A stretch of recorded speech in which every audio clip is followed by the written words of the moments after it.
Welcome to the Friends and Rivals podcast. ADP could be the sponsor. No? Probably guys? work. ADP, protection, security. Come on. Guys, wake up. Lifeline. Lifeline. Isn't ADP like payroll? Let's talk Devils and Islanders. Let's talk Penguins and Rangers. But let's not talk about Flyers, because they're a bunch of fucks, which no one can deny. Episode 129, Friends and Rivals podcast, coming at you live and this Halloween. I'm one of your hosts, Tom Harkness. Joining me each week are Steven Wojtowicz. Fireman Ed, Jets, Jets. Nick Loretta. That was. It's not impressions yet, Nick, but that was great. That was excellent. That was a very horrifying intro, boys, especially Billy's. Billy's was probably the most scary. Oh, yeah. I mean, yeah. It does strike fear in all Giants fans across the land. How can it not after you've been dominated like that? The Jets just fucking dominated. Thoroughly outplayed in every facet of the game. Unbelievable. Well, that's listen, a bitch slap. As Jet fans, do you buy the notion that the Jets shouldn't have won that game because the referee did not place the ball? No. They shouldn't have won the game because they weren't the better team. Well, probably that too. Oh, listen, the Jets kicker is amazing, by the way. Holy crap. How do you get to be so good? Is it just a lot of He's got a lot of practice. Yeah. But the Giants are so bad, and that game is probably going to make me take a break from football for a little while. I don't know how I can continue to watch this team. It's the definition of insanity, right? Is watching this same fucking nonsense year after year and expecting that they're going to turn it around like I did this year. If you expect, I was fucking hoodwinked this offseason thinking the Giants were actually going to be good, and they are fucking a shit show. So bad that they have to trade one of their best defensive players, which they got a nice return for him. But they are paying a lot of money to get rid of him. And they just, it's such a disaster from last year to this year. I just can't figure out how you can go from a powerhouse offense that was so fun to watch to being completely inept. Completely. Like, you can't do any, like, it's so bad, you can't even have your backup quarterback try and throw the fucking ball. Oh, your backup quarterback. Okay, our backup quarterback. But still, if he's your backup quarterback, he should be ready to go in and play your entire playbook. Ready to go. 100%. Yep. That's me. You got to at least try to. That's me every July 27th. Right around July 27th, I'm like, I'm in. I'm all in this season. This is the year. And then by the third week, usually I'm at the point you're at now. And then Brian Dable goes, well, this is the way we expected the game to go, so we didn't want him to throw the ball. Do you honestly think that we're going to fucking believe that? Like, I am so full of rage from the Giants that I got to get rid of it somehow. And this is this is a good outlet to do it. But I just cannot continue to put myself through the pain. I mean, is this what it's like being a Jet and a Mets fan? Dable might be you do sound like it, yes. It's Dable like might be the poster boy for somebody who's trying to be too smart for the rest of the room. Right? Who does he think? Seriously, like you said, who does he think he's fucking kidding? Right? Does he really think anyone's going to believe that? No. And doesn't he understand that it just makes him look more like a fucking idiot? Yeah. If he would have just said, look, it's our third string quarterback. He didn't get any reps all week. We did what we thought we had to do to win the game. And I don't have a problem about getting the ball in your best player's hands. And for the Giants, it was clearly Saquon Barkley. But elite, you gotta fucking mix. You gotta mix it up. Throw a screen pass. Throw a 5-yard into the tight end. Do something to mix it up. This guy can't be. I saw him in preseason. He was good. He could throw the ball. Let him do it. See what you got. They did try that swing pass 3 times in a row. in Oh yeah, overtime. well, they haven't seen it yet. Ugh, it's just really, really, really fucking annoying. Really annoying, and I had to get that off my chest. Thank you. And on the flip side, I mean, is it Zach Wilson's in the Pro Bowl? I mean, for sure. I mean, the guy can't be stopped. He was excellent in the last drive and overtime. He was excellent. If In his last two throws. if the NFL, Yes. if you had to count Mississippi's before you could blitz in the NFL, Zach Wilson would be fucking Tom Brady. If he had enough time to go through his reads, he might be Tom Brady.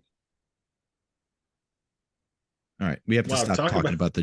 We Didn't gotta you stop just- talking about weren't the you just- Giants and the Jets. It's annoying me. It's so bad. It is just so fucking bad. That was Another a Dable thing- statement right there. Yeah, exactly. there is another thing that was horrifying to me that I saw. And Billy, you're not going to really like this clip, but it came from the I'm not gonna watch it. Penguins.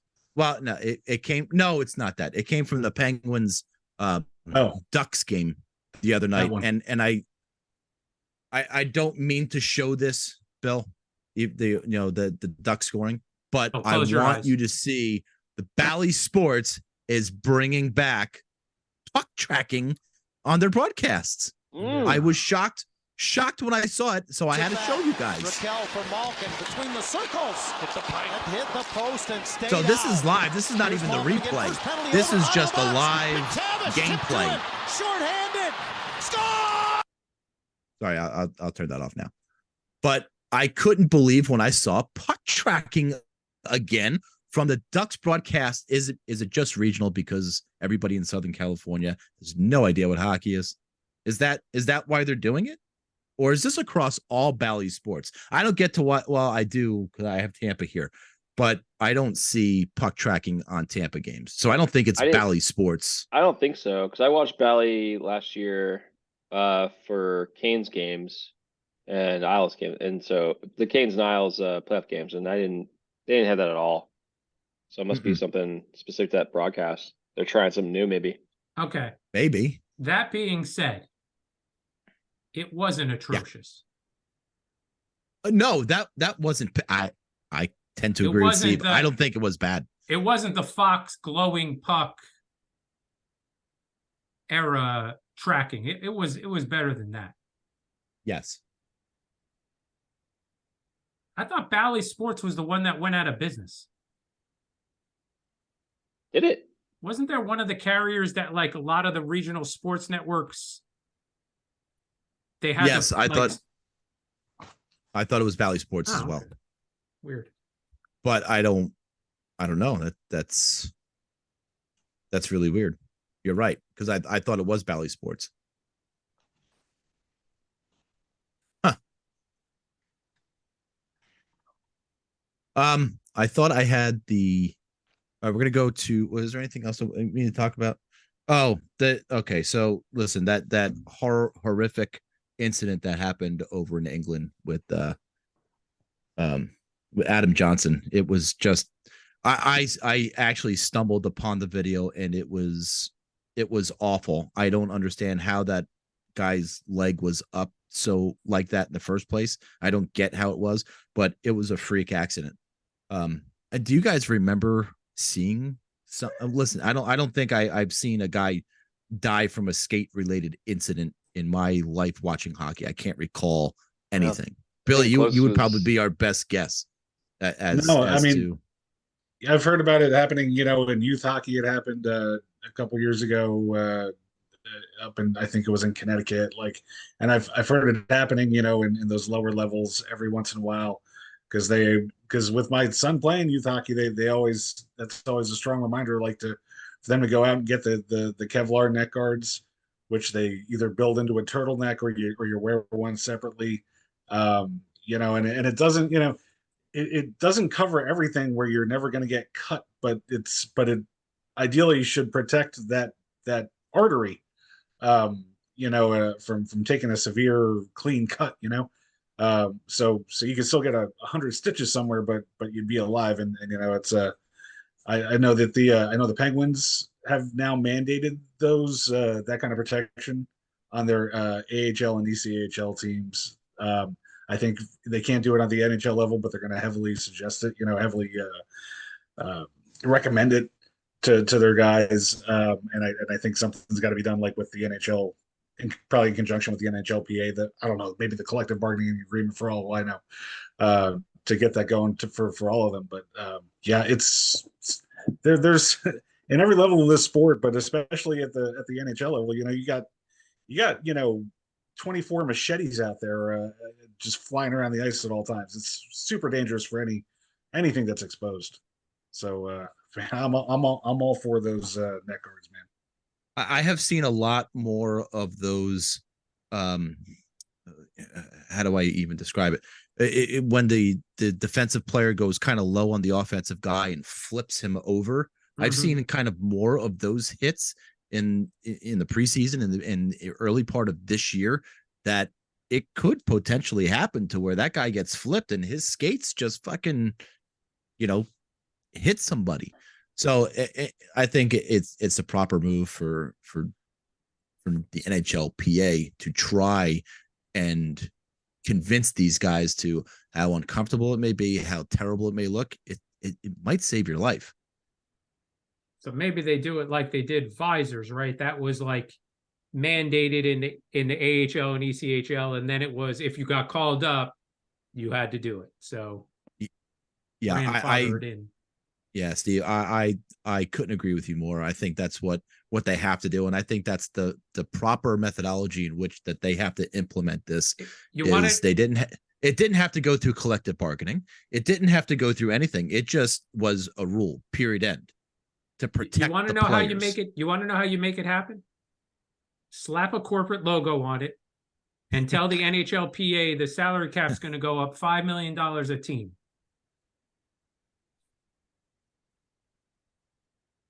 I agreed. That's exactly how you do it. ADP could be the sponsor. No, Probably guys. work. ADP, protection, security. Come on, guys, wake up. Lifeline. Lifeline. Isn't ADP like payroll? Yeah. ADP is our payroll. What's the home security company? ADT, you That's what I fucking said. idiot. No, you did not. ADT. God, even when you try to tell a joke, you screwed up. You tell jokes that aren't funny, and then you fucking try to tell a joke and you get it wrong. And you put it on us for not being awake. I know, right? Time to ride the metro. And we're to blame. Victim blamer right here. Good Lord in heaven. But listen, our hearts. What are you expecting? God. My God. Our hearts gets go a out. laugh. That gets a laugh. Our hearts go out to Adam Johnson and the tragedy that was. And look, I think we're all in agreement that they need to do something to protect the players, because they are the game, and they need to be protected. It's always tough coming out of these fucking sad things to go right to something upbeat. But we are going to go to shitty call of the week. Detroit, 21 San Jose. Both guys, 5 each for fighting. And wouldn't you know it, I don't have it fucking queued up. I really, honest to God, I thought I had it queued up, but I got so pissed that I queued up other things to Hey, bud. We can just edit this out. Don't worry. Yeah, no, but it's fine. I don't care. It's fine.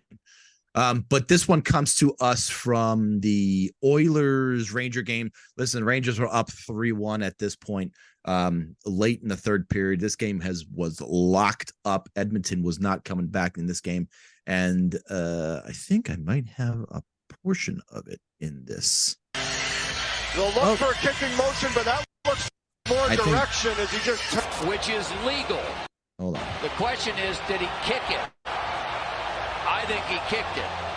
but then throws it in. So this one, as he's going, oh yeah, there it is. There it goes off the skate.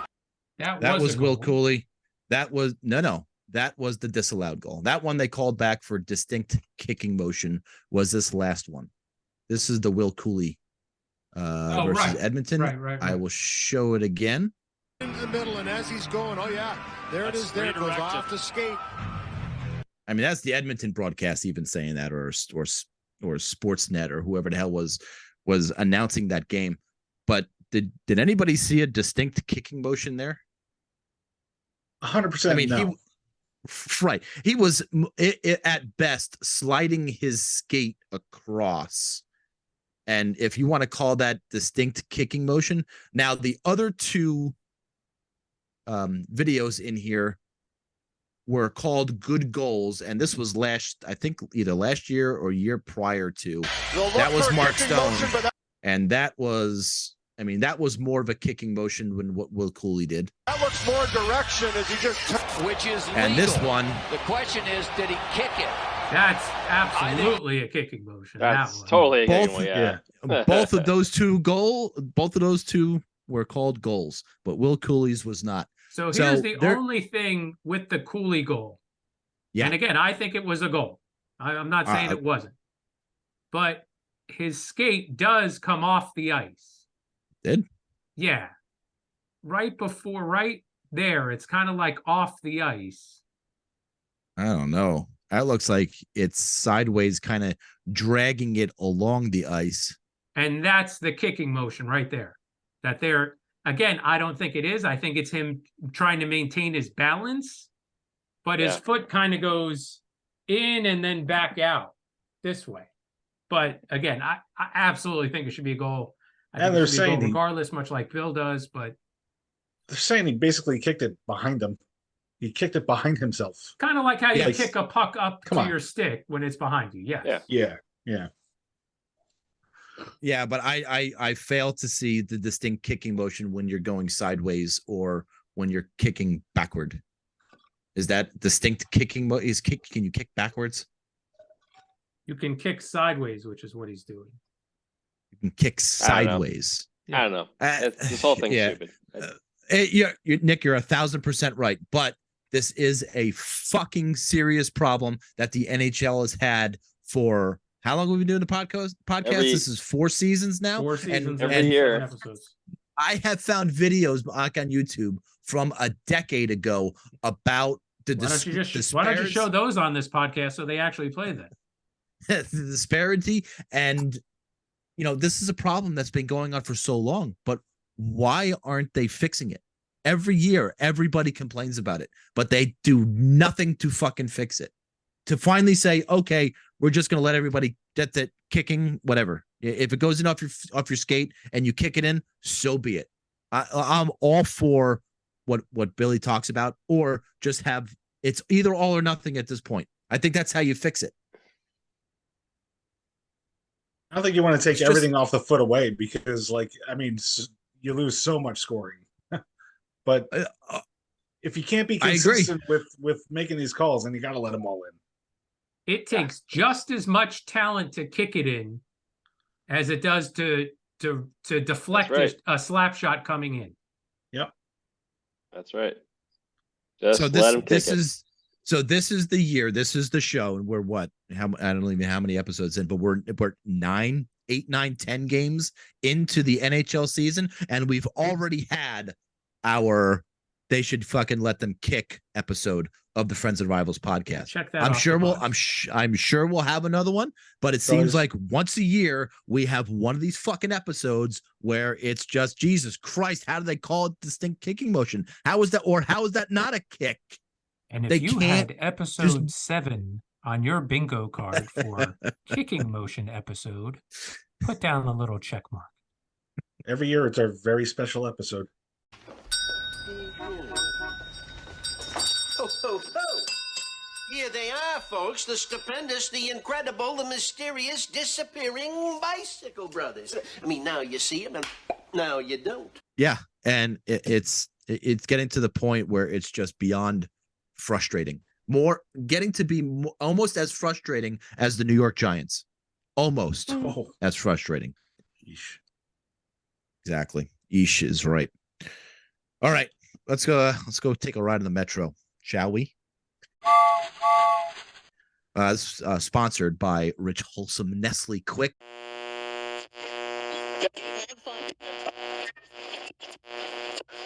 Hello, boys and girls. Do you hate the taste of regular milk and need energy? Try Nestle Quick. One sip and you can feel the energy in your muscles. Nestle Quick, now available in chocolate and strawberry. They say the real men drink pink. Then I'm a real man for sure. But if you like the brown, I still love you for who you are. Because it's time for acceptance of everyone, all preference. We're all quick on the inside anyway.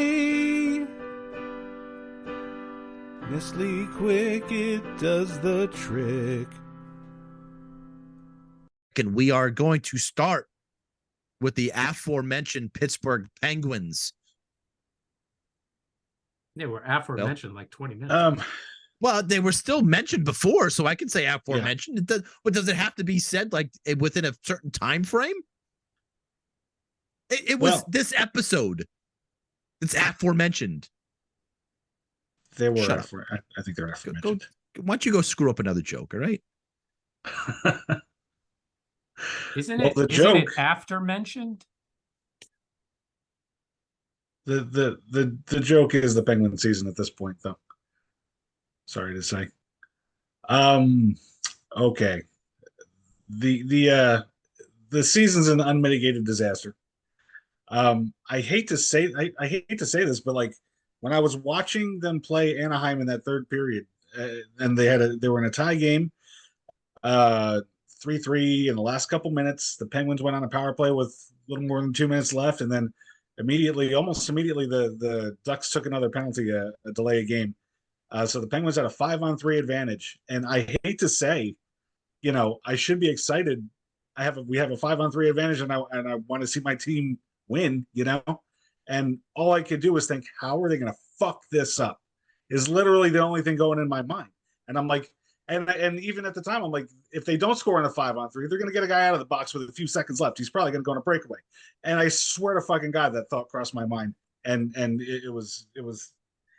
This is how people who root for losing teams watch games. This is how a Jets fan watches a game. This is how a Mets fan watches a game. You just know things are going to get fucked up. So it stinks that they're in that spot. But I'm going to say it's easy to look at the Penguins 3-6 start, and if you haven't been watching and just say they're old, they're done, blah blah blah. This has nothing to do with age. And I almost hate to say it more than if it did have to do with age, but it has nothing to do with age and has everything to do with them playing with a very low hockey IQ. This is a stupid fucking team. You look up and down that lineup, they've got guys doing well. The guys that Kyle Dubas brought in, Riley Smith, Erik Karlsson, Lars Eller, Radim Zohorna, they're all playing well. And the top line's playing well enough. It's mistakes by different guys seemingly every game that's undoing them. They think they can outrun their mistakes. They're not the New Jersey Devils anymore. Like the Devils could fly around, score 4, 5, 6 goals a game, fuck up a couple of things, big fucking whoop. They're going to just crush you. They're going to outscore you. The Penguins think they're that, and they're not. And these mistakes are ending up in the back of their net. And they can't outrun them. They're not they're just not equipped to do it anymore. And if they're not going to play smarter, then this season is just going to be over real quick. And I think that's about all I got. It's a different guy. It's almost every day. It's a third line defenseman. It's the top line not getting back. It's guys who don't know when to give up the fight in the offensive zone. And realize that retreating is what they need to do to make sure there's not an odd man rush against them. It's peewee mistakes, and I don't know how you fix it. I don't blame Sullivan for his coaching. It's not something. These are basic things you shouldn't have to coach NHL veterans. This is an old team. They should know better. I don't think Sullivan's got to go back to the basics. Maybe he will need to, but but I don't put it on him and I don't put it on Dubas. I put it squarely on the players and their choices. So yeah, that's our Penguins update. So is that, I mean, that's definitely something though they could do a little film study on and go, look, right here. You should have just realized you're not going to get it on the forecheck. Give up, get back in zone coverage. I think you could easily go to the film for all these mistakes, but nothing seems to be sinking in. Like they could play like a game like they did against Colorado this past week. I didn't mention on the bright side, they beat Colorado 4-0. They played a terrific game. It was a game where they managed not to make all those mistakes. There's a capability there, but I don't know what the answer is. I don't know if maybe these guys need to get benched as soon as mistake one happens. I don't know. Maybe there's got to be an approach there, but I don't know what fixes it. I don't know what fixes stupid. It's not been my experience watching the Penguins that this has ever been the problem. You might go through a phase where there's a little bit of a lack of effort, a little bit of a lull, whatever, but I've never seen anything so dumb. Not since Mike Matheson's first game as a Penguin, which was well publicized. But yeah, I don't know. The smarts are gone, and I don't understand that. I've heard you can't fix stupid. I've heard that. What do the Penguins have coming up? They've got like 4 days off, thank fucking Christ, but then they go back out on the road, and I don't even remember. I think I stopped looking ahead. They're in San Jose Saturday. Let you know. Yeah, so they get their first win. That's fantastic. No way. It's not going to come against the Penguins, Bill. Stop it. Right. I'm putting money on the Sharks. Oh, all right. Nick, do you have anything nice to say about the Islanders? Yeah, I got some nice things to say. Okay, good. Yeah. So Good. it's not all doom and gloom here. Isles, after losing 3 straight, previous week, won 2 in a row, and then just couldn't eke it out in the third game and in overtime, and lost in OT to the Red Wings last night. So not a terrible week, actually, pretty good. And it would have been a great week had last night's game not fallen apart. But it is what it is. So 3-2 win against Senators earlier in the week on 26th. What was that? Like fucking Thursday? It was last Thursday. This was Sorokin. It's incredible to me when these at 3 stars of the game bullshit. That game, there was 47 shots on goal by Ottawa. 47. They only scored twice. Ilya Sorokin is keeping his team alive. And it's not just him. I'll get into that next with Farley after this. But basically, 15 to 16 shots stopped on the power play, 29 to 30 even strength in that game. I mean, those are fucking ridiculous numbers. The Senators were 1 for 8 on the power play. Isles were 1 for 4. This was not really a great offensive showing, but I mean, realistically, Sorokin really kept this in play. By the way, he wasn't named one of the 3 stars of the game. It was, of course, Dobson, Horvat, and Clutterbuck. All 3 goal scorers. Where you're like, NHL.com, what are you, fucking ridiculous? Come on. Well, in this case, no. I disagree. Next game, which was I think on Saturday. This was on Saturday night. Isles shut out the Columbus Blue Jackets. Closer game. Isles had an early goal, Palmieri. Matty Martin put a goal in the third period late to kind of seal the deal.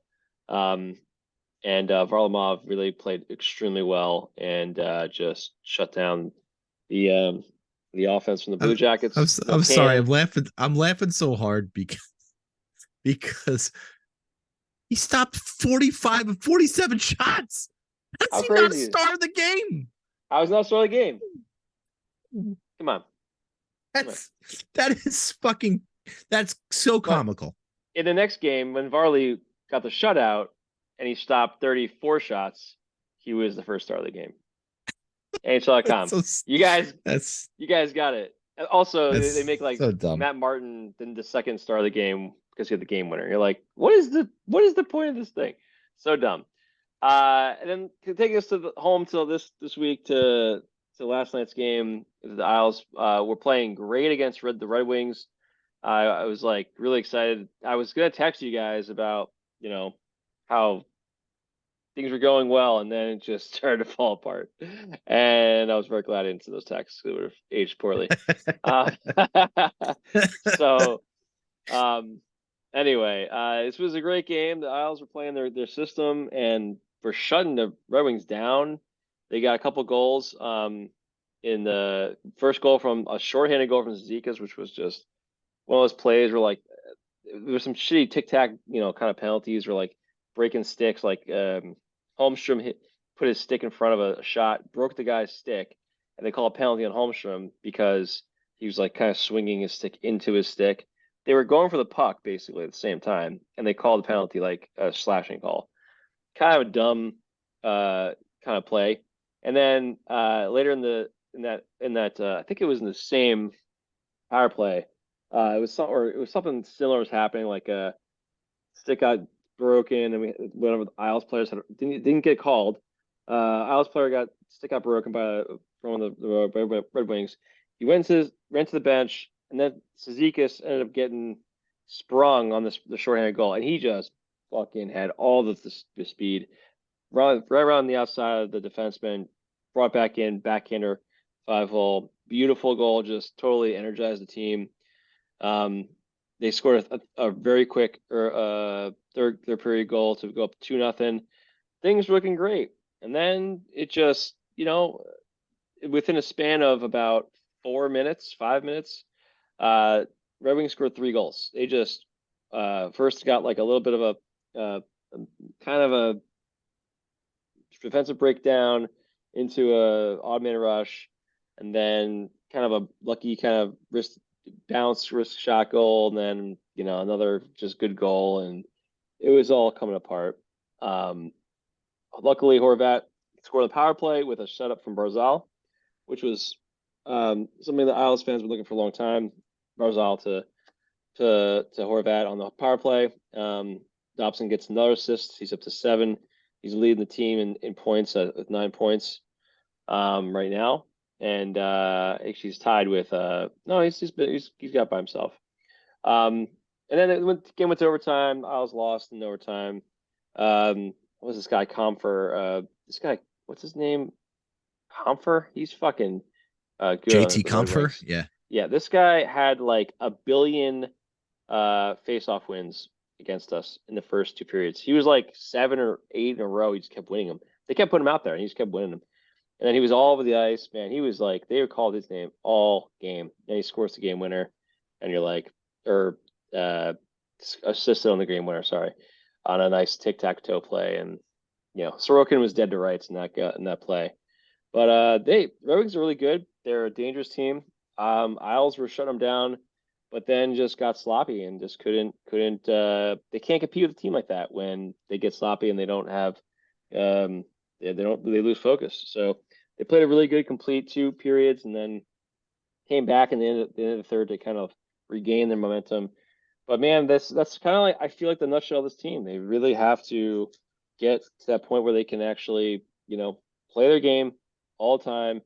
You got to play 3 periods. They don't have the luxury of taking off. Like Bill was saying, we can't score like the Devils can. We can't score like the Red Wings can. They just, or Colorado, they can just throw points up there. And that's you got to play really disciplined hockey. It's going to work in the playoffs if they get there, and they have the defense. If once Mayfield gets back, and then we'll be able to sit Bolduc and put him back on, and really hopefully not have to shelter any of the guys there. But Dobson's been looking good this year. He's been really, really like turned it around. I had a feeling he would. Last year he really had a down year, but he's looking like our best defender right now. I think a hell of it has to do with them splitting up Pelech and Pulock. So Pelech with Dobson, Pulock with Romanov, and they've been playing really, really solid together. And it's been a really good top 2 pair. But with Aho and Bolduc on the same line, it's defensively it's not great. So hopefully Mayfield comes back real soon. to get that. He's been skating with the team. He just hasn't gotten into the lineup yet. And then Isles coming up. We have a couple games. Capitals on Thursday away. Carolina at home on Saturday, and then next Tuesday when we'll be doing the next podcast, we have the Wild at home. So, a few games next week. No back-to-back, so that's good. They should get some rest and hopefully have a nice play well against Capitals in the next game because they need that win.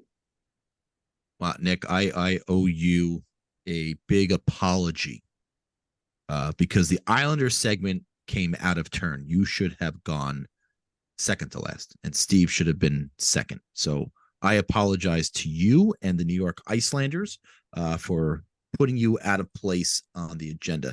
But we will now talk about the New Jersey Devils, who had a 4-point week, not a 5-point week like the Islanders had. Sorry about that, Nick. Didn't they have a 6-point week? Islanders? The Devils? 5. Isles won 3? 3 wins? 2, 4, 6? Oh, I thought you had. I thought I just saw a loss in there. Billy, 3 wins. I honestly, NHL God, I just thought I saw a loss in there. How many? No, you lost to the Didn't you lose to the Capitals? They won last Tuesday. Oh, I don't count the Tuesday games because we recorded that night. Okay, so but they I had forgot four that. I points, forgot then that. not 5. I forgot that particular one. Because I don't typically count the Tuesday. I don't count the Tuesday games because we record on Tuesday. So I start Wednesday. Sorry. Good for you. So you're 2-1. Can I go now? Yeah, you can. I'm done. So done, 3-1 on the week with a win last Tuesday against Montreal. It's not. It's 2-1. Toffoli with a hat trick. Hey, guess what? They gave up the first goal. Another slow start. Jack Hughes with his 4-assist game leads the team to victory. Followed it up with an absolute clunker on national TV, which tends to be what they do. Got down 3-0 in the first period, came back and scored 4 goals in the second period, and gave up 3 goals in the third period. Gentlemen, what does that mean? You're right. All goals were scored in one net. 10 goals were scored in the same net. Kind of stupid, but kind of interesting. It's the same way. Defense needs to step it up. Just terrible coverage in the defensive zone. Followed that up with a win against Buffalo 5-4. Like Billy was saying, this team can just outscore their mistakes. You know, Luke Hughes had a couple of mistakes during this game that proved costly, but he also played pretty well the rest of the game, and they won 5-4. And again, for the 7th straight time, gave up the first goal. This game also saw Nico Hischier go down with a little injury, upper body injury, no specifics. Day by day, not day to day. If anyone could explain that to me, I would appreciate it, but who gives a shit? Sunday, they followed the 3-1 week up with a win against Minnesota, where remarkably, they scored the first goal of the game. 2 for 3 on the power play during that game, which brings their season total up to 14 for 33, a whopping 42.4% on the power play, which is like 8 points higher than second place. McLeod was moved up to the second line in Nico's absence and played really well. This game also notable because Jack Hughes was held without a point. It was his first game all season being held without a point. Outside of the games this week, we've got Hawala nursing a nagging injury, and it seems like it's starting to affect his play. He might need to sit for a game or two to get right, unless it's the kind of injury where they say, you know, it's something he's going to deal with all year long, so it doesn't really matter. We'll just give him the maintenance days once a week for practice. Mercer also needs to kick his game up a notch. Hasn't been as solid as he's been in the past few years. And we want to throw a shout out to the marketing department. Great job in acknowledging Tyler Toffoli's NHL first star of the week. 6 goals and 1 assist in the 4 games last week. upcoming. They've got at Minnesota and Thursday to wrap up the home and home. They turn around real quick and head over to St. Louis for Friday, Chicago on Sunday, and then Colorado next Tuesday. Of course, everybody knows that game won't count because it's a Tuesday. Well, it counts in the NHL, but doesn't count for our podcast. Yes. But if it's after hours, it does count. So there's a lot of levels to it. Oh, There's wow. a lot of Don't levels. finish until after There's we're a done. lot of levels. A lot of levels. No, games that start at 7 finished while we're recording for sure. Anyway, we will turn our attention to the new. And who the fuck says day by day? Who the fuck is saying day by day? Your favorite coach. Your favorite coach said day by day, not day to day. Like he was sure to specify day by day, not day to day. No, but it should be day to day. I mean, that's right. Whatever. Jesus Christ. Another reason why I hate that fucking idiot. All right. So the Rangers finished up their Western Canada road trip 5-0 for the first time in franchise history. They sweep a 5-game road trip. On the trip, it's very simple. They scored more goals than the other team. They averaged 3.4 goals a game, and they only gave up 1.4 goals a game. Hard-hitting insight like that cannot be attained anywhere else on the internet. No, I have a microphone, sir. I am the expert. And if you score more goals than the other team, you are going to win that hockey game. Try and go to Twix to find somebody with insight like that. Also, during the 5-game winning streak, the Rangers were 38.9% on the power play, and they were 94.4% on the PK. They gave up 1 power play goal on the entire trip. It was certainly a thing to watch, and it was a lot of fun. Started in Calgary Tuesday evening, where they beat the Flames 3-1. And it was a real solid victory. I don't recall them going into Calgary and playing a real solid team game very often. That's usually, a house of horrors for them. And the same with Vancouver. But they played very well in that game, and they win 3-1. 2 nights later in Edmonton, they get a shutout, 3-0 of the McDavid-less Edmonton Oilers, who were, even without that Will Cooley goal, the game was very much in hand for the New York Rangers. And then on Saturday evening, they played the Vancouver Canucks, went to overtime, and the big controversy in the overtime was whether it was a trip or not on Chris Kreider. And look, my biased opinion said it wasn't a trip, but there's a lot of people out there who were saying that it certainly was. It seemed like they accidentally hit skates and the guy went down.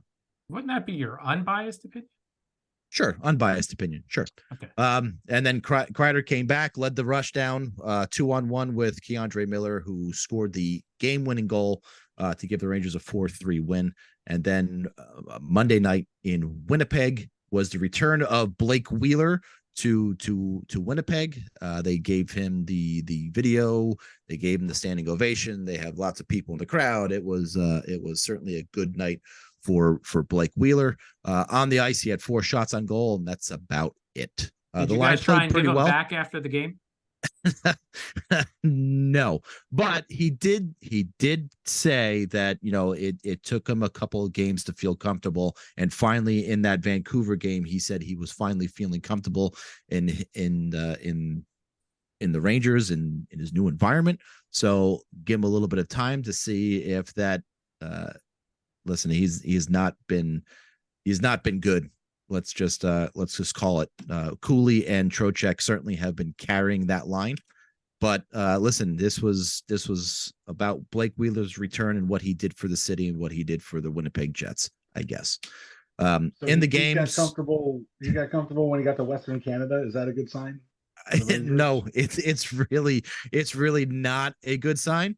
But every time it's funny. Every time I think of Blake Wheeler and watch him play, he just reminds me of Andrew Ladd. And that's not a good thing. Not a good thing when Andrew Ladd reminds you of anybody that's on your team. In the game, it saw the Artemi Panarin show, which has been basically the start of the season. Besides Jack Hughes, nobody in the NHL has more points than Artemi Panarin to start the season.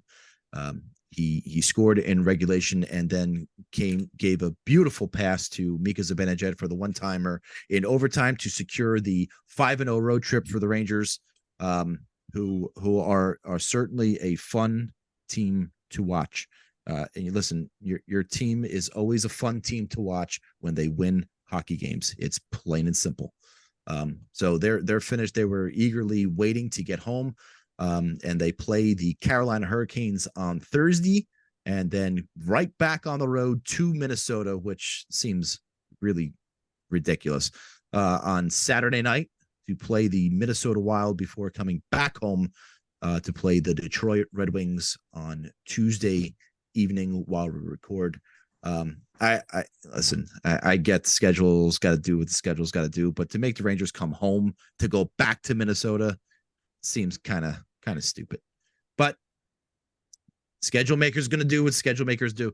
And Steve, the Devils got rid of Minnesota pretty quick. The Rangers, they play them Saturday, and then by next Thursday they're done with Minnesota for the year. Just a weird scheduling thing, I guess. Yeah. So yeah. And I don't Good mind time. that. I don't mind the front half of the season or the front, 5/8 of the season being heavy loaded with this Western Conference, get them out of the way so that your more important games are at the end. Agreed. As long as it's Western Conference teams, it's not like you're done with the Islanders before Christmas. Right. It's very frustrating. But listen, very fun time to watch the Rangers. Be very interested to see how they play Thursday night against Carolina, coming off of that emotional road trip. So it's going to be fun. And now it's time for Trivia with Bill. Ugh. Now this is the wrong Bill. Today's question is, what famous sports curse supposedly prevented the Chicago Blackhawks from finishing in first place for 40 years? I'm going to let Tom handle this one because he's got this. I know it. It's the curse of the Bambino. Curse of the No, that was a baseball curse. Didn't have anything to do with the Blackhawks per se. Are you sure? Isn't it? I'm positive. Wasn't it because the Blackhawks owners bankrolled that play? No, you're going back to the curse of the Bambino. That was because the Red Sox owner wanted to finance the play. No, Nanette. That was not it. Wow. Nick, you awake? You want to chime in? Anytime? No? You good? Cum or cremation? God, this guy too? Are you fucking kidding me? That's right. That's correct, right? That's not the right answer, but holy shit, that's just funny. My God. That's just funny. That is just funny. God damn. God. Woo! You fucker. Walked into that one. Curse of the Billy Goat. Oh no, was that the Cubs or something? I think that was a different Chicago team, but that was not the hockey curse. No. Curse of the driving the speedboat too fast into the dock. Too soon. Is it? Too soon. I mean, for which one? It's happened so many times. Oh, were you talking about the one with the Florida Marlins pitcher? I was or the talking one about Bobby Ojeda. He was definitely talking about Bobby Ojeda. Bobby Ojeda. Sure. Yes. It's definitely too soon. Okay. That The curse of trichodectophobia. Fear of the number 13? That's Fear of the number 13? Number 13, yes. Really? Oh. No. Curse. The seven curse words? Piss, Words you shit, can't say on TV? fuck, cock, cunt, motherfucker, and tits. Wowzers. Those are the wowzers. 7 He words. fucking you nailed don't it. say. He You're gonna have to fucking nailed it, wowzers. man. Wow. We're going to have to bleep some things out here. It's not like you said, but Jesus That wasn't the Christ. curse. Oh, fuck. But this kind of, I mean, in a way, it was the Super Bowl of hockey curses. Oh, was it the whole Black Sox scandal? No, that was a baseball thing. A lot of baseball fucked up shit, man. Yeah. Yeah. Yeah. Holy hell. Is it the curse of the just give us the multiple choice guesses? Yes. Because we is obviously have no fucking clue. A, Curse of Flanagan. B, Curse of Muldoon. C, Curse of McDonald. It's just Curse of McDonald, not McDonald. Sorry. And D, Curse of O'Leary. Wait, what was the one where they burned the contract in the Stanley Cup? No, that was the MSG. Oh. How about the curse of that Irish guy that you just mentioned? Now, I'm going to say because it was Chicago, kind of like, which is a lot like Queens, where there was a McDowell's, I'm going to say it's Curse of McDonald. Good guess, incorrect. Fuck. I would say the O'Leary. O'Leary, also incorrect. No, So we got to toss up. It's Flanagan or it's one of Muldoon? the out there. The Flanagan. Flanagan, right? Incorrect. What? Wow, we suck at guessing. Wow. Randomly. I'm going to guess the other one. Oh, very good, Steve. It's the Curse of Muldoon. Muldoon was apparently a Blackhawks coach that got fired and they didn't think it was a good reason that he got fired. I don't know the story. And what, he put the heebie-jeebies on them? Is that the official? apparently. Yeah. It's the official Yeah. story? Yeah. And now it's time for Impressions with Nick. Fucking great. Yeah, it's a special edition. Fucking Christ, of course it is. It's a Halloween edition, Steven. So you guys got to guess as many players you can guess with spooky names in the NHL. Current or? Current, could be previously played in the NHL, could be nicknames. Just give me a bunch. We'll see how we do. I got a bunch listed down. We'll see how many you get. I'll tell you then how many. If you get more than half right, if you get more than half of these, you guys get it. Oh, God. Just let me know when you guys are ready to start. So we're just throwing out names, and we're not even. Just throw Yeah. names. Throw names. All right. Ready? And away we go. Darius Kasparaitis. Boom, boom, Casper. Jeffrey. I'll take Casper S. Actually, that's a good one. Dave Tiger Schultz. Miroslav Shatan. Oh, That's a good one, the Bill. devil himself. Oh, that's a good one, Bill. The New Jersey Devils. That's not a person. But it's a team name. Definitely not a person. Deals with hockey. Ooh, think of some scary words. Wow. Alex Ovechkin. He just scares goalies. Dominic Hasek. I'm terrible at this game. Yeah. This is good. I'm feeling happy that you guys are sucking at this one. Doug Killer Gilmore. Killer Doug Gilmore. Yes. Yeah. The- We'll take that Oh. one. The I didn't even know that was his Boogeyman. nickname. The Boogeyman, Derek Brassard. Bugard. It's Bugard, not Brassard. Jesus Marty Christ. the What, you Beast suck. McSorley. You get that wrong because you're an idiot. No. Shane. What do you guys say his last name? It's like a ghost. Shane. Ghost Despair. Ah, guy. I Good. got Thanks, one. thanks, Bill. Thanks. I got one. Thanks. I appreciate it. Cujo, Excellent. Curtis Joseph. Yeah, we'll take Cujo. John Madden, Mad Dog. Are you fucking reading a list? Did you research this? Seriously? What? He's only gotten like one. Don't Me? worry. He's reading off some random list probably. Yes, That's it. you. Time. All right. All right. You guys didn't get there. You got 5. And Billy got almost all of them. We had Brett Burns. Dan That's not spooky. Blackburn. Oh, Adam. Dan Blackburn. Adam Deadmarsh. Oh, Got what about? Miroslav Shatan. Jeff Bookaboom. Oh shit. Connor Hellebuck. Ah. Then goes to there. Phil Howley. What? I don't get Curtis that. Cujo. Jonas the Monster Gustafson. Gil Doug Gilmore. I was going to have a special one. The Rat. Brad Marchand. And then just Stu Sponsored by Grim French Bean Reaper Grimson, which was like one of the coolest ones I could find. That was pretty awesome. Stu Grimston, that's a good one. What about Adam Graves? Wasn't in there? Adam Graves. Ooh.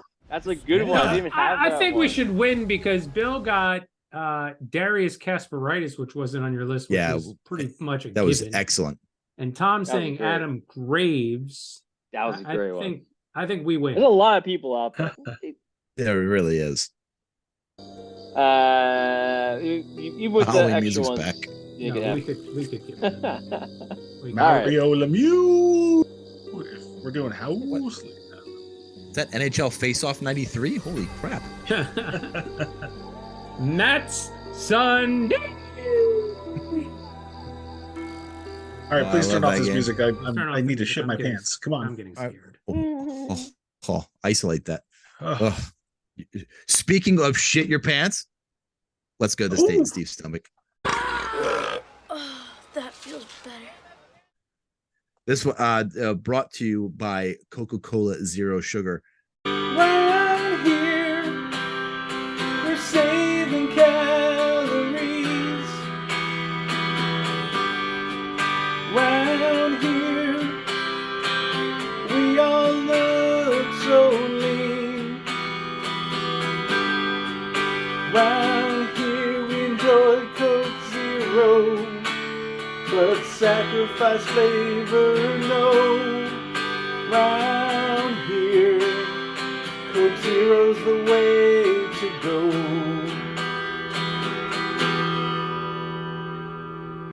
This one's going to bring us to the year of our Lord, 2014. 2014. Please go to July 24th. July 2014. July 24th, 2014 was a Thursday. Thursday. Breakfast was Philly pretzel bites and honey mustard with a Coke Zero. Actually, no, yeah, Coke Zero. Lunch was a pepperoni and sausage stromboli with a Coke Zero. Worked that off by running a 5K after work. Dinner was ribs and mashed potatoes and vegetables left over with also a can of Coke Zero. Tom, why did you pick Thursday, July 24th, 2014? Because that was the day that surgeons discovered a 5-inch sex toy in a woman's vagina that had been there for 10 years. Oh, that's right. Oh boy is right. A Scottish woman walked around with a 5-inch sex toy in her for 10 years without realizing. Doctors have reported the 38-year-old woman arrived at the hospital complaining of severe weight loss, shaking, and lethargy. She also experienced mild incontinence for Lethargy a few too, weeks. Probably. Yeah. It's not lethargy. Lethargy. Lethargy? Is that it? Whatever. Tomato. On further examination, doctors were shocked to discover a strange foreign body protruding into her from her bladder into her vagina. Surgical removal of the item at Aberdeen Royal Infirmary revealed it to be a 5-inch long sex toy. Medical staff were more taken back when the woman revealed she had used the sex toy with her partner 10 years prior. She also admitted that she was under the influence of alcohol. I did not need to be told that. For the last 10 years? No, just at the time, I think, of using that sex toy. And claimed she couldn't remember removing it or not. It was 10 years The ago. woman, The woman had a normal IQ, no signs of depression or psychosis, and had not been subject to any abuse, according to the case report. But the sex toy had caused her potentially life-threatening damages. And that's what happened July 24th of 2014. Time's a creep. Time is a weirdo. Where does he come up with the shit? It's so disgusting. So you could have read this story without telling me the location, and I would have told you it didn't happen in the United States. Yeah, a lot of these things don't happen in the U.S. Because there weren't cutesy words used for the female anatomy. Yeah, like we heard for the penis last week. Right. Yes, I agree. Right. I definitely agree. Those Europeans, they like to keep it on the straight and narrow. They don't like to make a joke out of stuff like this. I, however, do. If you're a woman and you're going to use a sex toy, why are you picking something that's only 5 inches long? Why wouldn't you go for something bigger? Was it only 5 inches, or did 5 inches break off? Like, did she see no evidence of anything coming back up? No. The sex toy was 5 inches, but I have heard, intact, huh? I have heard that the most sensitive part of the women's vagina is within the first 3 inches. But it's also thank God. I mean, it's my saving grace. I agree, but that I've heard that. So the longer it may not be necessarily be better. At least that's what I tell myself. I mean, you see them in the store. They don't make many of them that are only 5 inches long. This is very true. There's some girls who like it deep. That's fine. Good for them. They probably don't make them that small, not for any sensation reason, but just so that you don't lose them in there. For this exact reason. There you go. Yeah. That's a good call. I mean, I passed up a story of. Also, good on this woman that she didn't have to masturbate in the last 10 years. That she could afford to misplace this for 10 years, that she didn't need it. How big is the vagina that this thing gets lost in there for 10 years? Is it possible she didn't have sex with? Is it possible she didn't have sex with anybody else in the last 10 years for someone to discover it? These are all solid questions. Solid questions. Or was she having sex with guys who were only 3 inches long, and she felt like she was getting 8 inches from them? Like they were a lot of Chinese guys pushing. Well, that's a stereotype right there. What? I'm just saying. That's a stereotype. I've heard. Again, you're talking to a lot of people these days. You heard about that. You heard about the vagina sensitive areas. I mean, you're talking to a lot of people. Are they building railroads in Scotland? Why are there all those Chinese people over there?